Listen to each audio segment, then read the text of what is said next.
ഒരാളൊന്നുമല്ല. പക്ഷെ ഈ ഒരു പോസ്റ്റും ഇതിനെ തുടർന്നുണ്ടായ SFIയുടെ കേരളത്തിലെ പ്രഹസന സമരങ്ങളും ഒക്കെ കണ്ടു കഴിഞ്ഞപ്പോൾ പറയാതിരുന്നു കഴിഞ്ഞാൽ അത് ഒരു പൊതുപ്രവർത്തക എന്നുള്ള നിലയിൽ എന്റെ മനസാക്ഷിയോട് ഞാൻ ചെയ്യുന്ന വഞ്ചനയായിരിക്കും എന്നുള്ളതുകൊണ്ട് ഒരു നിവൃത്തിയില്ലാത്തതുകൊണ്ട് പറയാം. എടാ, നിനക്കൊക്കെ നാണോ മാനോ ഉളുപ്പുണ്ടോ? സ്വല്പം, ഒരുപാടൊന്നും വേണ്ട, മരുന്നിനുള്ളതെങ്കിലും ഉണ്ടോ? ഈ സംസ്ഥാനത്ത് ആദ്യത്തെ രാഷ്ട്രീയ കൊലപാതകം ഏതാണെന്ന് അറിയാം. തലശ്ശേരിയിൽ വെച്ചിട്ടുണ്ടായ വാടിക്കൽ രാമകൃഷ്ണന്റെ വധക്കേസ്. അതിലെ പ്രധാന പ്രതിയായിട്ടുള്ള പിണറായി വിജയനെയാണ് നിങ്ങൾ ഇത്രയും കാലം ഈ സംസ്ഥാനത്തിന്റെ മുഖ്യമന്ത്രിയാക്കി വെച്ച് തലയിലെടുത്തുകൊണ്ട് നടന്നത്. എന്നിട്ട് അങ്ങനെ ഇപ്പൊ പിടിച്ച് പ്രതിപക്ഷ നേതാക്കുക. കേരളത്തിലെ ആദ്യത്തെ രാഷ്ട്രീയ കൊലപാതകം ചെയ്തതിനൊക്കെ തുടക്കം കുറിച്ചു വെച്ച നിങ്ങളാണ് മനുഷ്യത്വത്തെ പറ്റി കോൺഗ്രസിനെ പഠിപ്പിക്കാൻ നടക്കുന്നത്. ഈ രക്തസാക്ഷികളോടുള്ള നിന്റെയൊക്കെ അമിതമായ ആത്മാർത്ഥത. എടാ, അഭിമന്യുവിനെ കൊന്ന SDPIക്കാരുടെ വോട്ട് വേണ്ട എന്ന് പറയാൻ പോലും നട്ടെല്ലിന് ഉറപ്പില്ലാത്ത നീയൊക്കെ അവന്മാരുടെ വോട്ട് വാങ്ങി കീശയിലിട്ടിട്ട് കേരളം ഇന്നേ വരെ കാണാത്ത രീതിയിൽ അത്രയും നാണം കെട്ട് തോറ്റിട്ട് ഇപ്പൊ വന്നിരുന്ന് ധീരജ് വധക്കേസിനെ പറ്റിയിട്ട് വിലപിക്കുക. ഈ നിമിഷം വരെ ധീരജിനെ കുത്തിയ കത്തിയും കിട്ടിയിട്ടില്ല. കുത്തിയെന്ന് നിങ്ങൾ ആരോപിക്കുന്ന വ്യക്തിയുടെ ഷട്ടിൽ നിന്ന് ഒരു തരി ചോര പോലും കിട്ടിയിട്ടില്ല. പിന്നെ ധീരജിന് കുത്തു കിട്ടുന്ന കോളേജും ആ കോളേജിൽ നിന്ന് പൈനാവ് മെഡിക്കൽ കോളേജിലേക്കുള്ള ദൂരമൊക്കെ എത്രയാണെന്ന് ഇടുക്കിക്കാർക്ക് നന്നായിട്ട് അറിയാം. പിന്നെ ധീരജിനെ നിങ്ങൾ കൊണ്ടുപോയത് അവിടുത്തെ ജില്ലാ കമ്മിറ്റി അംഗത്തിന്റെ വണ്ടിയിലാണെന്ന്. ആ വണ്ടി പൈനാവ് മെഡിക്കൽ കോളേജിൽ എത്താനായിട്ട് ഒരുപാട് സമയം എടുത്തു എന്നുള്ളതിൽ ഇപ്പോഴും ആ കേസിൽ ദുരൂഹതകൾ നിൽക്കുക. ഇനി പോകുന്ന വഴിക്ക് നിങ്ങൾ തന്നെ എന്തെങ്കിലും ചെയ്തതാണോ എന്ന് ഇപ്പോഴും ദുരൂഹത നിൽക്കുന്ന ഒരു കേസിനെ പറ്റിയിട്ടാണ് നിങ്ങൾ ഈ പറയുന്നത്. നിങ്ങളുടെ പാർട്ടിയിലെ തന്നെ പ്രവർത്തകനായിരുന്ന TP ചന്ദ്രശേഖരന്റെ വധക്കേസും ആ വധക്കേസുമായിട്ട് ബന്ധപ്പെട്ട് പിണറായി വിജയന്റെ പങ്കും ഒക്കെ ഇന്നും കേരളം ഞെട്ടലോടെ ഓർക്കുന്ന സംഭവങ്ങളാണ്. അതുപോലെ എണ്ണിയാ തീരാത്തത്ര നിങ്ങൾ ചെയ്ത ഒരുപാട് കൊലപാതകങ്ങൾ കേരളത്തിന്റെ രാഷ്ട്രീയ കൊലപാതക ചരിത്രത്തിലുണ്ട്. അതിൽ നിങ്ങൾ തന്നെ രക്തസാക്ഷിയാക്കാൻ വേണ്ടി കുത്തിക്കൊന്ന നിങ്ങളുടെ കൂട്ടത്തിലുള്ളവരും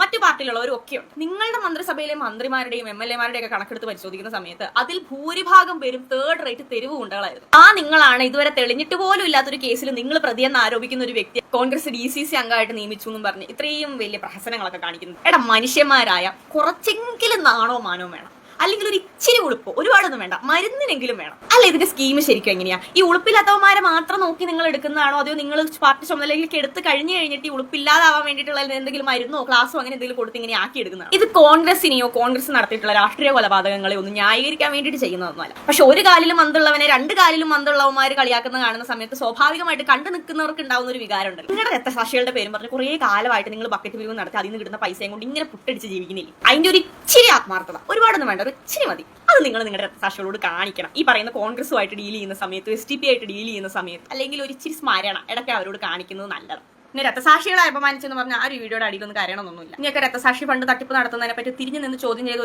കുഞ്ഞികൃഷ്ണൻ നിങ്ങളെല്ലാവരും കൂടി കൊല്ലും എന്ന് ഭീഷണിപ്പെടുത്തി കഴിഞ്ഞപ്പോൾ അങ്ങനെ പാർട്ടിമാർ UDF പോയി ചേർന്ന് ഇപ്പൊ ആ മണ്ഡലത്തിൽ നിന്ന് ജയിച്ചത് കേരളത്തിലെ എല്ലാവരും ഈ തൊട്ടടുത്ത മാസങ്ങളിൽ കണ്ടതാണ്. അതുകൊണ്ട് നീ ഒന്നും അധികം വലിയ പുണ്യാളന്മാരാവാനായിട്ട് ഇങ്ങോട്ട് വരണ്ട. വേണേ ഒരു ഇച്ചിരി കയറ് വാങ്ങി തരാം, പോയി തൂങ്ങിച്ചാവും.